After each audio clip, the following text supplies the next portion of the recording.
Thought the Guardians would be less active around the holidays. Instead, they have been more active. So instead of listening to an interview with the Guardians' new assistant pitching coach that you can find at another time on our feed, Josh Naylor, an Arizona Diamondback, Carlos Santana, a Cleveland Guardian once again. Do they get a lump of coal in their stocking for this one, or is it something better on today's Locked On Guardians? Tanner Bobby of the Guardians, and you're listening to Locked On Guardians. You are Locked On Guardians, your daily podcast on the Cleveland Guardians. Part of the Locked On Podcast Network, your team every day. This is Locked On Guardians, and yes, Josh Naylor is an Arizona Diamondback. You've had some time to digest that now. The Guardians, what they got back. So we're going to discuss what they got back. We're going to discuss whether or not the Guardians are a better team in 2025 for making this trade. We're going to discuss where things go from here. Are they better down the road? Should they have been focused on something more closer to the 2025 deadline? Should they have been focused on this year more than future years? We'll get to all that on today's Locked On Guardians. But first, for those who this is your first podcast, maybe you're just trying to find out more about the Josh Naylor trade. I'm Jeff Ellis. I was one of the first hosts that Locked On brought on to talk about baseball. We can question their taste later. Before that, I was a lead draft and prospect analyst nationally at Scout and 24/7. I'm Justin Latta. I have been covering the Guardians minor league system for many various sites going back to 2007. I was the former editor-in-chief at Guardians Baseball Insider for a time. I'm currently the News Herald and the Morning Journal, where I've written about many of trades and many prospects over the years, and trades that are a little more or less weird than this one. I will say with this trade, before I get into what I will say, I want to tell you today's episode is brought to you by Gametime. Download the Gametime app, create an account, use the code LOCKEDONMLB for $20 off your first purchase. I will say, if you were following us on Twitter or Blue Sky, we both were like, something's coming. Now, we didn't have inside information, which is very obvious that when you go and make this trade, that there was something else in the works. And it's an interesting, what makes it so interesting is that they essentially did such a 1-for-1 deal here at first base, right? Like, there were some projections that did have Naylor making more than $12 million, in fairness. But, I think what really threw us for a loop was not just the trade itself, but then how much how much guys are getting paid in free agency. Free agency has been very good to the players this offseason. It's not been a great market in terms of. Do you know that Alex Cobb got $16 million? Yeah, it's like only the fifth time I think we'd mentioned it. I think we need to mention it like 10 more times, actually.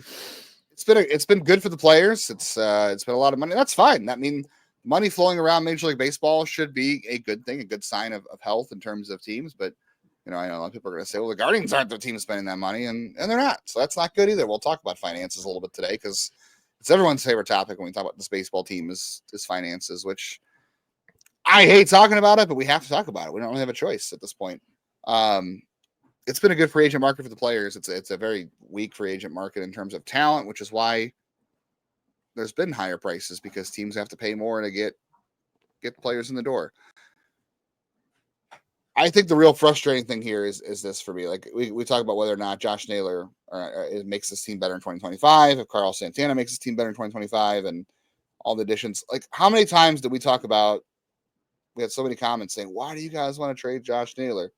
We didn't really want to trade Josh Naylor. We said we think the Guardians would if they got a deal where the return for Naylor plus adding Carlos Santana makes them better in 2025. And there were scenarios we discussed where that makes sense. And I said on Thursday's show, and I'm sorry if you listen to Thursday's show, I talked about how the Naylor trade seemed less likely. Things happen. Things change. Christian Walker went to the Astros. The Diamondbacks pivoted, and the Diamondbacks are playing for 2025. I don't blame them for that. They've been a good team 2 years in a row. I don't know that this trade was on my bingo card coming to the offseason as far as Naylor for Slade Cecconi and a Comp B pick. If you would have told me that was where this goes, Slade Cecconi and a Comp B pick for Josh Naylor and Carlos Santana comes into the fold, I don't know that it's the one I would have picked. But I want to acknowledge too, like there should be more. Like there should be more tentacles to this. We can discuss all that. But I think the easy part here, disappointment-wise, is this is a team that went to the ALCS a year ago that clearly wasn't quite on the Yankees level in that series. But instead of like going out and saying, we're going to get better, we're going to get unobjectively better for next year. We're going to add whatever, and we're going to capitalize on that, and we're going to talk about why they're not. I think you and I both objectively think that they're probably similar to what they were a year ago. So instead of getting better and capitalizing on that, they are kind of like, let's just try to be as good as we were a year ago, and then let's look to hope that we balance things better for 2026 and 2027. We'll talk about Chris Antonetti quotes too, but I think that's a disappointing thing. First off, is that this team isn't clearly better. They've traded two clubhouse mainstays, two fan favorites, and they can't always deal in fan favorites. I know people don't want to hear that. They can't always deal in fan favorites because that's not a good way to make baseball decisions. But the things they've done don't make them clearly a better team for next year. And coming off an ALCS run and having a great farm system and having the number one pick, I think it's disappointing that they're not putting more. I'm not saying you have to go all in, but they're not putting more feet in or more apples into the basket for 2025. That's what I think was disappointing. I mean, I think the elephant in the room is the television contract that is. It was, supposed to be 50, and I think we're at best talking 25. Like last year, San Diego made $5 million on theirs. $5 million was what they got, and then we think the league will give them 25 as our 15, right? That's what we said. 15. So then you're at if they make as much as San Diego, that's 20 million, and then from there you're hoping like advertising revenue and some of that stuff would get back to them, helps them get up. But we're not approaching those salad days. And you talked about having talked with a friend, I believe, about the fact that like this is very similar to how much the but they haven't cut as much as the Twins. That's the thing. But I think that's also, they had less to cut, and they had good receipts this past year. I think like for me, this is a lateral move, and I'll get into why like Cecconi kind of intrigues me very specifically. The draft pick is what it is. It's with some of the other picks getting removed. It's essentially going to be like a second rounder. It's going to be 3 picks in the top 70. It is to I know the quote from Antonetti we'll get into is the idea of eyes to the future, but I feel like they don't go out and make this move unless they feel that Santana is going to give them similar, if they value those two players similarly. I think that I still think on a very base level, they don't go out and intentionally get worse, that they think that there is every good chance that, and there's huge risks with both players. Let's be very honest. Both of these guys have massive, massive risks, and I could see either one blowing up in their face. But I mean, I get that whole point. Like, having said that, I would still like to think that they're about $7 million below their operating expenses from a year ago, salary wise, but they're also probably, even after the trading of the draft pick, a good $8 million below what they had to spend on the draft a year ago. That's still a good $15 million below in total spending. That's the thing that doesn't always come up because we just look at contracts, but like the draft is not going to be 20 million like it was last year. They're still, unfortunately, free agency is awful. Like, you and I spent way too much time talking before air and trying to find answers, and there's not answers in free agency. So it's probably going to have to come in the trade market. But Slade Cecconi, whose name I'm probably going to say wrong from here into eternity, is very much a Guardians type of pitcher. He has all the stuff that they do well with. And especially, I think, relief might be his future role, but that might give them, an opportunity to move a reliever to maybe get some of that help or something like that. But that'll be all for more discussion in the show. But I think they made a lateral move. I think you're right. I think it's a lateral move, at least in terms of this. Like I said, we discussed on the show multiple times since November that you trade Naylor, you sign Santana, and you hope that the return for Naylor plus Santana makes you a better team in 2025. And that's what we kind of banked on in terms of them deciding to trade Naylor. And I guess maybe that was us saying that we thought Naylor would get more. You and I both didn't think Naylor was going to get much, right? Like, no, I mean, this is honestly in line with what I thought he would get. This is in line with my maybe. I guess maybe I thought a little bit more. I don't know. The Cecconi thing, like I said this on Blue Sky and X, whatever, Twitter, whatever. Separating from all the things that happened in this trade, I do like Cecconi. Like, I know a lot of people were looking at him and saying like, oh, he's got a 6 ERA and small sample whatever. size. Like that, I think we want to reiterate too in terms of Cecconi. And this isn't really about Cecconi. We want to talk about the trade more, but the Cecconi thing itself, like, you got to remember, players at his stage of his career and younger, teams aren't trading for what your stats look like. They're trading for you for what they think you could be. Like Josh Naylor, yeah, the Arizona Diamondbacks traded for him based on his stats, right? Like they are looking at him and saying this is what we need for 2025. They are, but when you're in Slade Cecconi's situation and you're younger, so going back to the draft all the way to his situation, teams aren't trading for you based on your production and stats. They're trading for you because they're looking at what you could be. But that's a whole different story here. I like Cecconi in a vacuum. I do. It's the overall theme of the offseason. It's not necessarily this trade, because this clearly shows like they were going to trade Bieber last winter if they got the right offer, and they just didn't get it. And that's why, and it had to do with injuries. And we could talk more about the weirdness of signing Santana and what this could be with him and what they're missing with Naylor. But yeah, I just feel like they're spinning their wheels. Like I think the pitching's clearly better than a year ago, which we'll talk about too. The pitching's clearly better than a year ago. There are some things I know you're concerned about pitching wise that we could talk about, but largely on the position player side, like this team has essentially not gotten better. They've not gotten worse.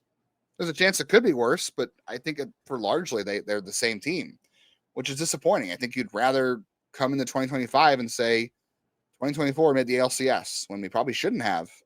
And we have a great farm system. We should be doing more. And a lot of that they're going to blame on the TV contract, but attendance was up.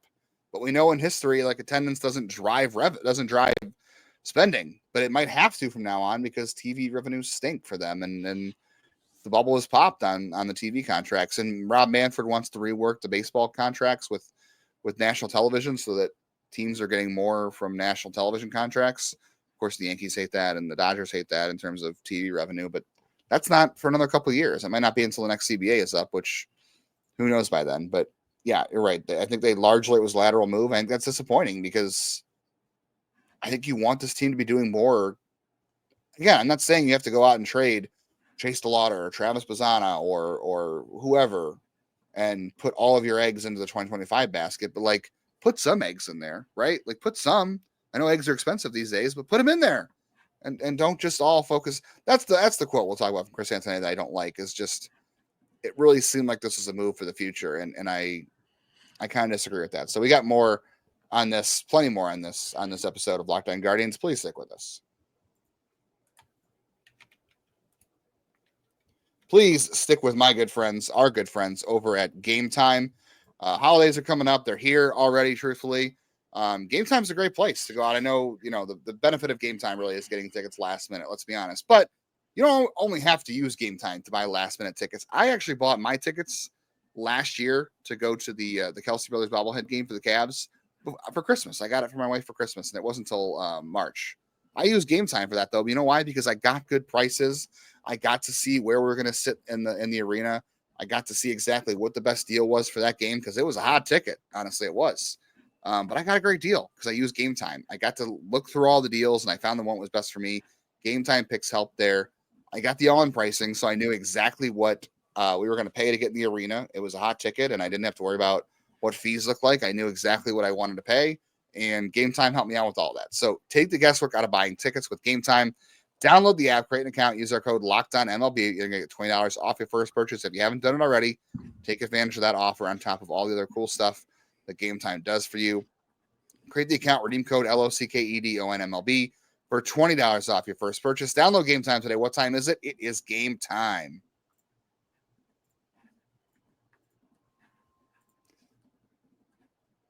All right. So the other thing about, I don't know why my voice cracked like that. I'm almost going to be 36 and my voice is doing that. Super cool. Super cool that I did that. Anyway, the Chris Anthony quote that we were talking about was talking about how we could have played it, and I'm just not going to play it because it doesn't really matter. But he said, you never know exactly what they mean too. Their degree of doublespeak is so high.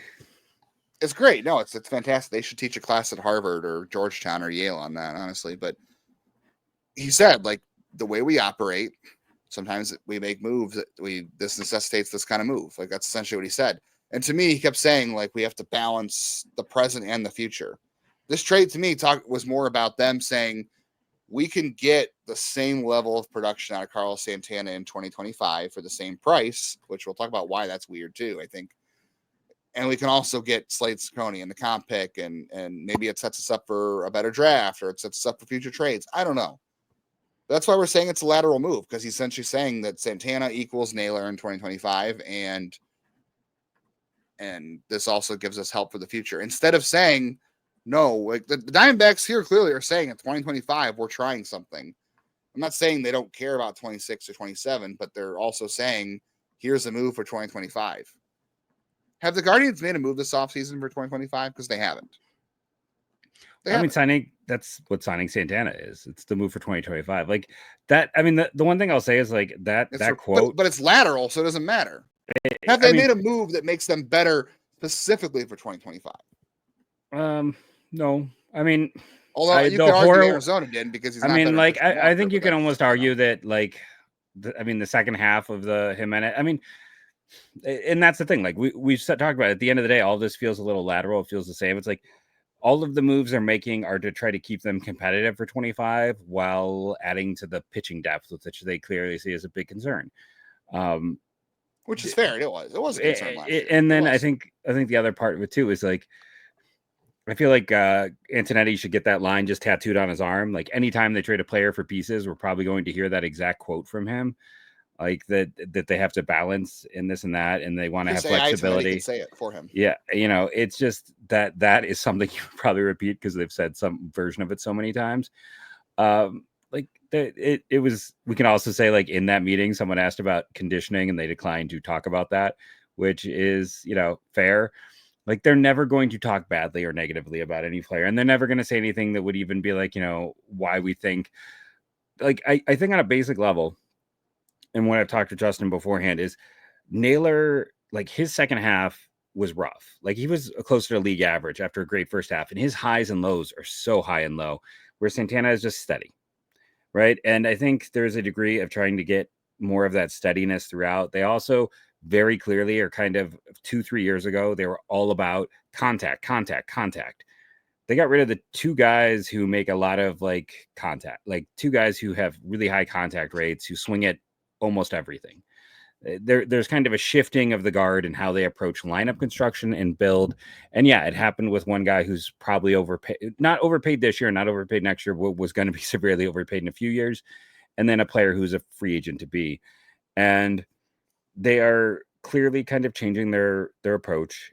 And they're getting, Santana. I've talked about so much how they need to get guys who are more patient. That's going to be Santana and Brito. Those are two guys who are borderline passive, frankly, but they need it too. Yeah, and they need that in the lineup. Now they also need power. I mean, I understand that, but I will say, like, I don't think Naylor's going to hit 30 home runs again. Like his home run rate really trailed off. And then there's three huge elephants in the room for all sides, for both Cleveland and for Arizona. One is Santana's age. Did he just have a career year? Is this a dead cat bounce? And he's going to be like more of a platoon bat, which, I went through the data. The big things for him are maintaining his launch angle. The 2 years where he had a great year, then a poor year, his launch angle went back to the 12 range. And the other one is to keep pulling. Like that's what he needs to do. And for the Arizona side, it's Naylor's health. He played the full season last year, but he clearly was not himself in the second half. He was playing through injury. And then, listen, I had someone get mad at me about mentioning conditioning, but like it was also one of the biggest things people put in our comments. Like those are the concerns. It's like there is a lot of risks for both of these teams when it comes to both of these players. Yeah, neither of them are without risk for sure. Yeah, Naylor's conditioning and injury history are a concern, and guys with that profile don't age well. He's already not a great defender, and I mean this is the whole reason there was never going to be an extension. People wanted to extend Josh Naylor. Look at the first base market this offseason. Like Paul Goldschmidt got $13 million. I don't think you or I thought he would get that much. No. Most places had Carlos Santana getting like 7 or 8. And that's the thing that's weird to me here is that a lot of our offseason discussion before this about trading Naylor for whatever and adding Santana makes you a better team for next year. I think our assumption was that it's a money dump, right? You trade Naylor, you get something back that you value, which whatever, we'll say it's this. And you add Santana, but Santana comes in at 8 and Naylor is getting at 12 in arbitration, and you take that $4 million in savings. And I know people are going to roll their eyes because you keep saying this and we can be wrong and whatever, but the idea was to roll that money into something else on this roster to help the roster. And I would have been like, yeah, that makes total sense to do that. If you believe that Santana and Naylor's production are equal for next year and you feel more comfortable with Santana's consistency despite his age, and he does some things you do need, better defense and more walks. But it's a 1-to-1 salary. Like, this isn't a salary dump, which everyone's saying, the cheap Guardians. This trade specifically is not about money. Like, they had to pay Carlos Santana exactly what Naylor was making because of the market, which is weird. That's the reason I don't really love this, is because, like, I would have loved to have seen them. I know people are saying, you want to make them spend less money? No, I would like to have seen them bring in Carlos Santana at $8 million or whatever, and take that money and say, we'll take that along with the money we moved off from Jimenez, and we'll invest that in some other piece of the roster that makes us better to be a more complete team. But that's not going to happen now because Naylor and Santana are making the same salary for 2024-5 essentially. That's what's weird about this. I didn't assume he was going to get this much. I'm not happy to have Santana back. Like, I there's a concern about the clubhouse and the fan base. Like, people in Cleveland love Santana. Finally, it took him years. Like, his first run here, people didn't like him until the end when he left. Then people realized what they missed. Then he came back a second time. Things were great. I don't know if things will be as good this time around. Like, he made an all-star team when he came back. I don't see that happening again. But like, he's a fan favorite, whatever. And I think he'll have Jose's stamp of approval in the clubhouse, even if he doesn't like losing Naylor. Like, say he loves Santana, and he'll be great with the rest of the squad in there too, because he's respected. So like, you do bring some of that back. I don't know. It's just, it's a weird sell. It's a very weird sell, that the money being equal and all this stuff. There's a chance that, I know this is our favorite phrase in the show, like, there's a world where Santana is equal to Naylor next year. There's also a world where 39-year-old Carlos Santana, it finally catches up with him and he's not. And it's a big risk for both teams. Yeah. You don't have a whole lot of, look, if the same thing happened to Naylor, you also have nothing to fall back on. You have Carlos Santana, you have Kyle Manzardo. David Fry is not part of the discussion until, like, at best May or June, probably more like June or July. It just, there's still things they can do. I want to talk about too, like, what else could happen next, because more things need to happen. We can talk about what those things are, yeah. But we should also give them why we think, what's going to happen with Cecconi, because I know a lot of people they come to us for prospects anyway. So we'll give you more we should talk about in-depth Cecconi. on We should him. talk about the other trades possibly too. Yeah. But yeah, it's there's a lot of risk with Santana. There's a lot of ways this could go, and it's the same thing we said before. Like, it's more of a lateral move. I will say this, like, to get into Cecconi talking a bit, the pitching is better. I do believe the pitching is better, and that's something they needed to improve upon. But they also need to improve upon the offense, and I don't know. I don't know if they have enough offense to match what they did a year ago. I think the offense is better. All right. You and I will argue about that after the break. I guess we will. Yeah, we'll argue about that, and then we'll talk about pitching, Cecconi, other trades that may or may not happen, all that kind of stuff still coming up. But first, our good friends at FanDuel. Oops. The NFL playoffs are almost here. Are the Browns in the running for that? I haven't been paying attention. Can you let me know if they're in the running for that? Comment below. But it's not too late to get on the regular season action with FanDuel, America's #1 sports book. Because right now, new customers can finish the season with $250 in bonus bets if your first $5 bet wins. I think that's their highest one they've ever offered. $250 in bonus bets, I believe, is the highest offer we have ever gotten from FanDuel. They have so many ways for you to pick up a W. You can bet on which players will score a touchdown and how many points each team will get. You can talk about how many points each team will score and so much more. So just visit FanDuel.com to join today. That's FanDuel.com for your chance at $250. New high in bonus bets. Make every moment more with FanDuel, an official sportsbook partner of the NFL.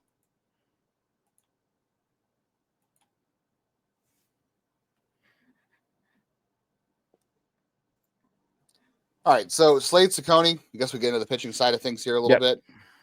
Again, we talked about it before. Like, teams are acquiring traits when you're this age and this experience level. They're not acquiring you for whatever your AAA ERA was. Like, obviously, your AAA ERA. And you had like 90. You had a good point that people need to realize about where he pitched. Yeah, I think one of the things people may not look at, if you're not really like diehard into prospects in the minor leagues too, is that the Pacific Coast League and actually any minor leagues level that's west of like the Mason-Dixon line, like if you're going to Texas, if you're going into Kansas, like Omaha or further west, the further west you go, the environments for the ballparks are really hitter friendly. So like Arizona's AAA affiliate is Reno still, right? It's the Reno Aces, Yeah. I believe. That's a very, very bad pitching environment, right? So if your pitcher succeeds down there, that's generally a pretty decent sign. Like you can get lucky or whatever, but it's generally a very hitter-friendly area. It's kind of things about, like, remember we talked about this with like Davis and De Los Santos, all that kind of stuff. Yeah. Last year in 47 innings, and I'm not still not saying that Cleveland acquired him for these stats, but I want to point out that Cecconi had a 3.06 ERA and a 3.81 FIP for Reno last year in 47 innings. That's a really good number for a pitcher. Now, it was 18 games and 5 of them were starts. I don't know what his role is. Like, we have to discuss that. But if you want to like be assuaged by some stats a little bit, he pitched well in a very hard pitching environment. That's at least a decent sign to look at. And I wouldn't be surprised if Cleveland also looked at that too and thought kind of similar. But again, they're not trading him for stats. But if you succeed, like you always talk about, right? Looking for pitchers who succeed in environments they shouldn't succeed in, like Arizona, right? Like Arizona pitchers shouldn't do well. If you pitch well in the Arizona Fall League, something to look at. Like it's not the end all be all. It's not a guarantee, but it's something to look at. Yeah, and I think the other thing with him too to look at is one, a lot of people were asking last week about the St. Louis rumors, and I'm going to point out, if you're hearing a rumor, it's just not going to happen. But one, like the reason I was like Steven Matz is never going to come here is terrible extension. Slade Cecconi, great extension, great location. Secondary offering, slider, change, curve, all have 50-ish scores, maybe a chance at a 55. Really, you think it could be a 55, 60? I mean, in college, I gave it a future 60. Here's the thing: his fastball pitch right now. His fastball is bad. His fastball is bad. It is. It's high. It's the whole thing. Like I've spent years talking about like RBIs and batting average and things, but it's like 97 and straight. Just it's nothing. Like that doesn't matter. It is trained for velocity. Yeah, it's trained for velocity. It's not anything else. Cleveland has done an exceptional job. I feel like with cutters and changeups in particular of late. I feel like they could probably maybe his changeup has some really nice, I think there's a chance for more there. I think they can work with him on that. And if they can get him to either go, and I've also seen some people say maybe instead of a 4-seam, he goes to a 2-seam, maybe they work on a sinker. But if you can give him a usable fastball, like his fastball gets hit hard, like that is the one pitch. Everything else is solid. Like there is a potential starter here. There's also a lot of things that, I'm going to steal some of Justin Sunder. He talked about this off air, and then I'll kind of let him talk more to why. But he can, you talked about the Hunter Gaddis of it. There's a world where he is a dynamite reliever for them. Like he is a very much a Guardians type of guy. They're not as strong about helping guys get location. What they are strong about is helping guys find another gear with their pitches, and that's what this guy needs. Yeah, he does need a usable fastball for sure. And like I said, in a vacuum, I like Cecconi. I like Ortiz. Like I do think their pitching is better because I think they get the benefit of the doubt. I'm not saying, well, this trade's great, so don't question. I'm not saying that at all. I'm just saying they do get the benefit of the doubt when it comes to pitching. I'm not saying they get it right all the time, but I think they've gotten it right enough where you can trust them. And I'm also not saying it makes this trade worth it because they're still not really doing enough to capitalize on. On last year. I'm really talking about Slade Cecconi in the vacuum as a player that they like and why they like him. Yeah, he needs a usable fastball. I think the slider's good. The changeup's good. There's definitely a chance for him to be a reliever because the knock on him pretty much going back to college is he has a hard time holding his stuff deeper into games, which is what we saw with Hunter Gaddis as a starter. Like he's good for a time through the lineup, but when you ask him to go 2 and really you don't ask anybody to go 3 anymore because that's a whole different discussion about pitching these days. But it's a fastball that gets hit hard. He's got good secondaries, even though he throws hard, but he wasn't holding it 2 times through the order. So Cleveland's got to work on fixing that, which is kind of an issue for them right now, if I'm being honest. But I do trust them to work on that with him. And maybe he ends up a reliever, in which case, like, nobody liked the Corey Kluber Emmanuel Clase A trade, right? Like, nobody thought that was going to be good at first. Everybody kind of panned that. It's turned out to be one of the best trades they've ever made. This has not been a popular trade, and I'm not saying Slade Cecconi is going to be Emmanuel Clase, but they needed the pitching depth. They still need offense, and we can talk about that here in a minute. I think we can go a little bit long because it's a 3-day-a-week episode, and it's a holiday week. And it's a big trade. I think, hopefully people are not sick of us yet. Based on our numbers, they're not. Maybe we'll just pause somewhere in the 35-minute mark to give you an easier time to put in that extra YouTube ad break. But yeah, maybe. But Cecconi can work. I'm more interested to see like what they do next, because this isn't enough, right? Like Cecconi and Ortiz, I trust Carl Willis. I trust the pitching development machine here. I want you to bring up the thing you brought up off air to me too about the ones they've hit on, the ones they haven't. There's enough track record here to believe this. Maybe he's a reliever, and maybe that's not enough. And I don't think he's going to be Emmanuel Clase, because Emmanuel Clase throws one of the freakiest pitches in Major League Baseball history, and I don't think Cecconi's that guy. I'm not saying he can't be good, but like, it gives you another reliever, possibly gives you some depth for starter. Like, now your rotation again is Tanner Bybee, it's Gavin Williams, it's Ben Lively, it's Luis Ortiz, and now the thing they keep saying is Tristan McKenzie has to come to camp and compete for a spot. You're not desperate for him to be like, okay, he can be a starter. You can say, we'll give him that chance to be a starter, and we'll see what happens. And if that doesn't work out, Shane Bieber hopefully is back by then, and Logan Allen can go to AAA, and Joey Cantillo can go to AAA, and maybe Slade Cecconi goes to AAA to work on his new fastball or whatever else Cleveland's working with him on. I like Cecconi's delivery, by the way. It's super online. That's the guy who's going to throw a lot of strikes. That's the other thing we haven't talked about. Cecconi does have good command. So even if they give him a fastball that's like a average fastball, it's above average velocity wise. If it's above average and if it's average in movement and average and not getting the living crap hit out of it, like, he's going to throw it for strikes. Like, you don't have to worry about that. I do trust him in that respect, but like, I also think there's ways they can move off. They can make a move off of this, because my whole thing here is this can't be it. This can't be your end of your offseason. Like, if you're trading Naylor and saying, here's the rotation I just gave you, we got the bullpen coming back, and we're going to hope that Chase DeLauder has feet that work, and Travis Bazzana forces his way to the major leagues, or Juan Brito is really good, that we're going to be better next year. Like, I don't like the idea of going to spring training with that mentality. There has to be more. And I'll let you talk more about Cecconi and some other stuff, but I want to talk about too where this might go next, because where it should go next, truthfully. Yeah. So the thing I'll say about Cecconi, and the reason, like, I'll probably get accused of carrying water, is they do super, super well. The one thing I can't doubt them on is acquiring like prospects from the upper minors who are pitchers. Like, they're very good. They've seen the traits. They have the data.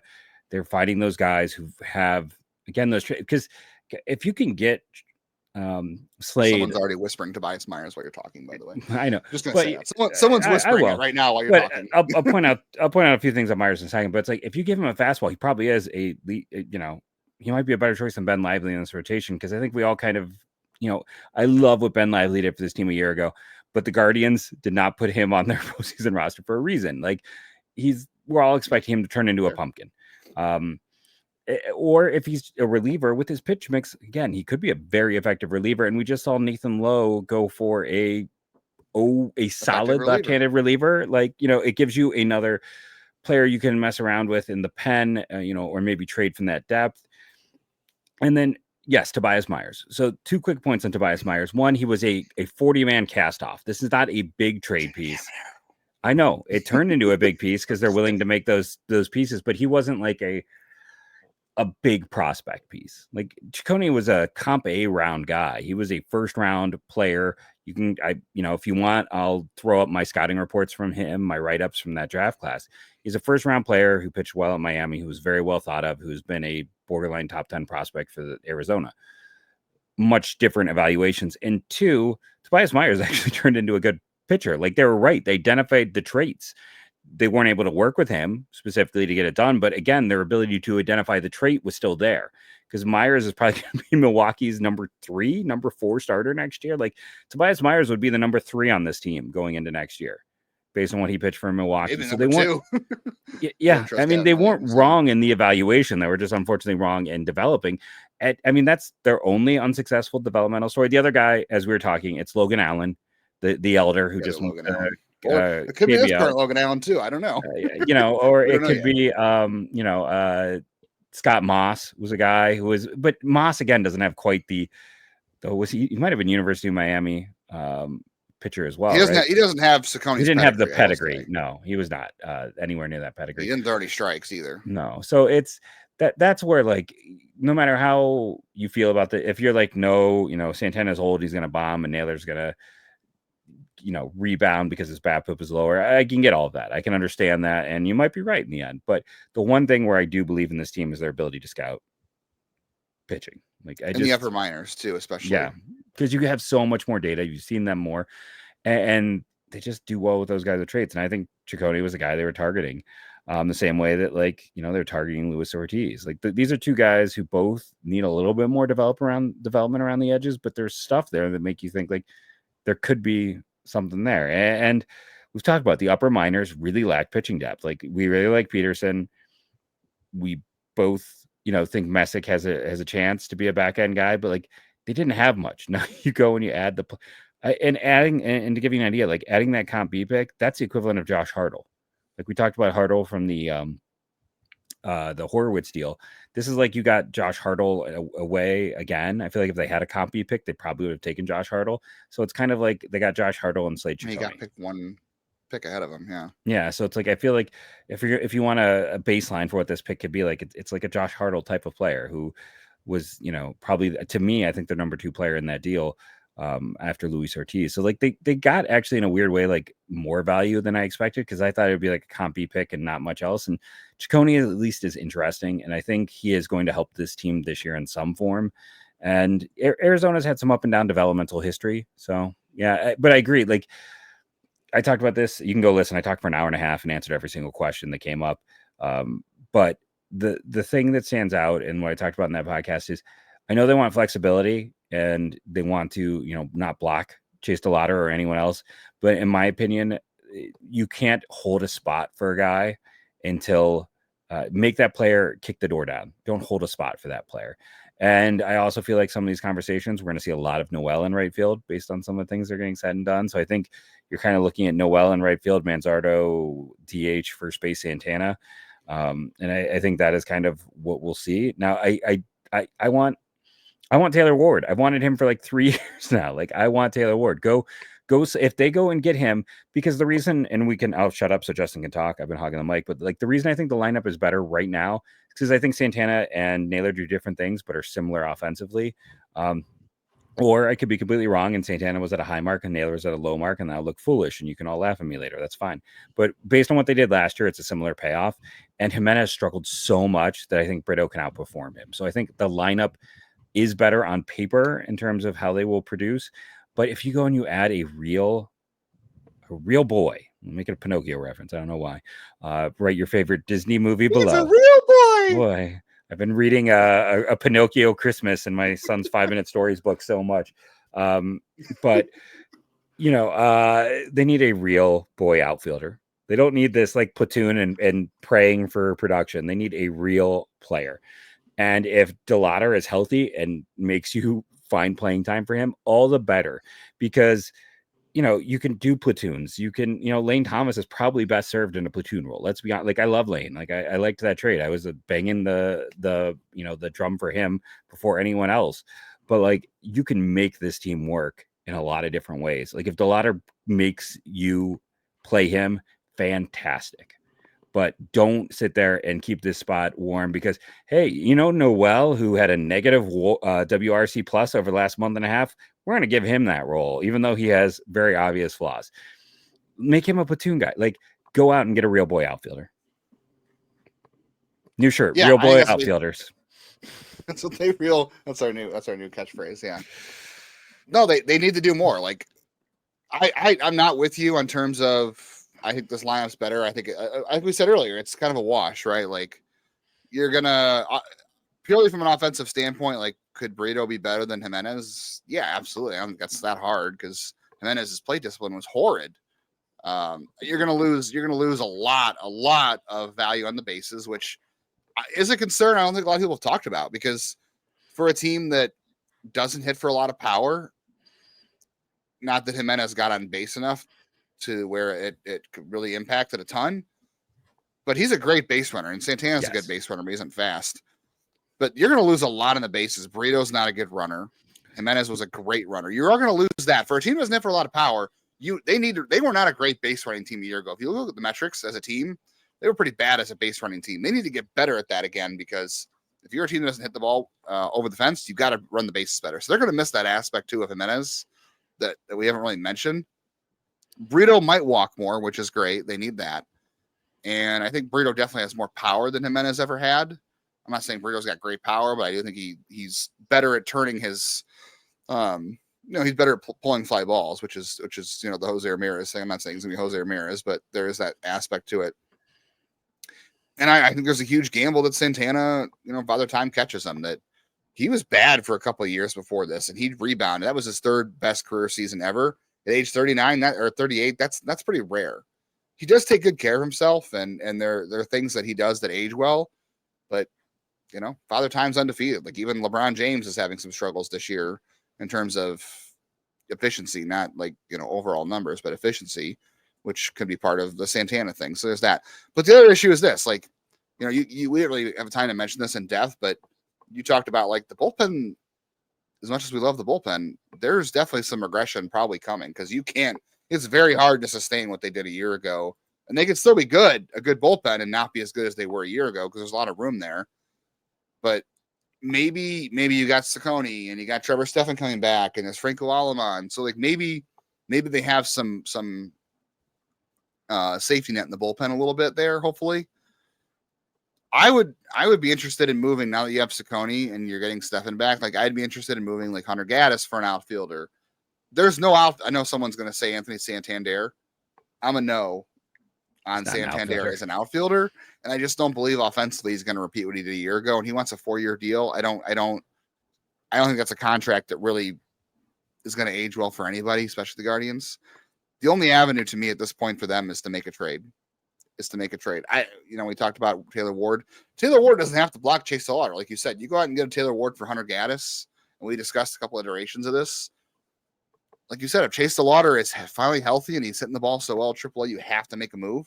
Well, guess what? Then you have Taylor Ward and Noel, or Taylor Ward and Chase Slaughter, or whatever. Like you have room to add him no matter what. Don't go into the season hoping, well, this is the year Chase Slaughter's feet finally work for him, and don't hope that Juan Brito holds the fort down until Travis Bazzana knocks the door down, or Brito is that good. Like, I'm not saying they need to add a second baseman. I know they're not going to. But they should add an outfielder. I could see the whole puzzle piece here, if they had an outfielder. If you go get Taylor Ward and you say Taylor Ward, and we believe in Brito, and Santana is the same as Naylor, I can buy that with the pitching, that you probably have a deeper team than you had a year ago, and that makes you better. I can buy that, but they can't be done here. Like, you have to go out and do more. There has to be more to this. And I don't know if there will be. I gotta be honest. I don't know.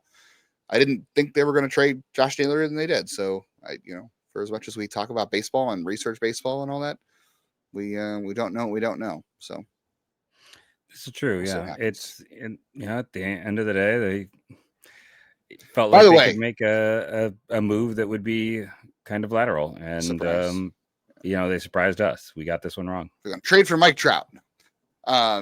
The other piece of this we didn't really have time for either is like people were kind of complaining about like, oh, how does this affect Bo Naylor? If this affects Bo Naylor, then he's got all kinds of problems. Then he's like, it's probably already done. Yeah, but I do think this really places a ton of importance on Bo Naylor. Like, you don't have a safety net in Josh Naylor, a catcher, like it is, or Josh Naylor and David Fry, a catcher. You have a guy who shouldn't be playing more than a day a week in Austin Hedges. And you've got Bo Naylor, who did not deliver at all on his offensive talents a year ago. He is extremely important what they're doing next year. And I don't like the idea of making him so important after what he did not do a year ago. But now all of a sudden, Bo Naylor offensively is very important for next year. And I believed in Bo Naylor as a prospect. I'm hoping I can believe him again, but he becomes more important. I think you got anything else there, or should we just kind of tease the next episode? No, I think that's it. Like, I think it's a fascinating trade. I think it is, but it's an interesting time, and this has been a really active team, more than they've been in any off season. So if you're going to take this half, it's great for us. But if you're going to take it half full, like, they might still be working. And again, I think the focus, just to reiterate, is the idea that the free agent market's kind of poor. So probably look at trades. Let's hope. Yeah, let's hope there's some trades out there. All right, so if you're listening to this on Monday, December 23rd, thank you, first of all. Second of all, Christmas Eve. We weren't planning to have a Christmas Eve episode, but guess what? Now we have a Christmas Eve episode. It'll be my interview with Guardians' new assistant pitching coach, Brad Goldberg. We've been trying to nail this down, an interview for like a year now. This started talking like back in Guards Fest a year ago. What's Guards Fest? I don't know what that is. But we've been trying to get Brad on the show for about a year now, and we finally got him on. So on Tuesday, if you're listening to this on Monday, I hope on Tuesday you are listening to our interview with Brad Goldberg. He was fantastic. He gave us, 30 minutes of his time and a busy holiday season and doing a bunch of stuff and had a lot of cool things to talk about. So I hope you listen to that. And if you listen to this and that's out, go listen to that next. And then Jeff, you'll be back on Friday, I think, solo. Is that our plan? Friday? Yeah, I'm probably gonna come back and talk about anything else has happened. Trade. Whatever is going on. Traded Lane Thomas. We'll have to see what it is, what's going on. As always, I like to try to make it kind of relating back to what's going on in the news. We'll have some fun with it. I've been more focused on Christmas than the show, if I'm being honest. I don't think anyone will be offended by that, but I'm sure we will have some good stuff for you. Again, if not draft stuff. Yeah. But we're not going to have a show until after the holidays. So if it is whatever holiday you may celebrate, I hope celebrate. Or if you don't even celebrate one, I just hope you have a good time. Have a great week. I just hope you have a great time. I hope you're doing well. And take care of yourself. Fun. Yeah. Just go and take care of yourself. That's all I'll say. This could be a hard week for people. So no matter what, go take care of yourself. Do something for you. Thank you all for joining us. Rate and review, download it. It helps. If you are new, please hit that like and subscribe button. We are growing all the time and we appreciate all your support. Thank you. And go Guardians, go.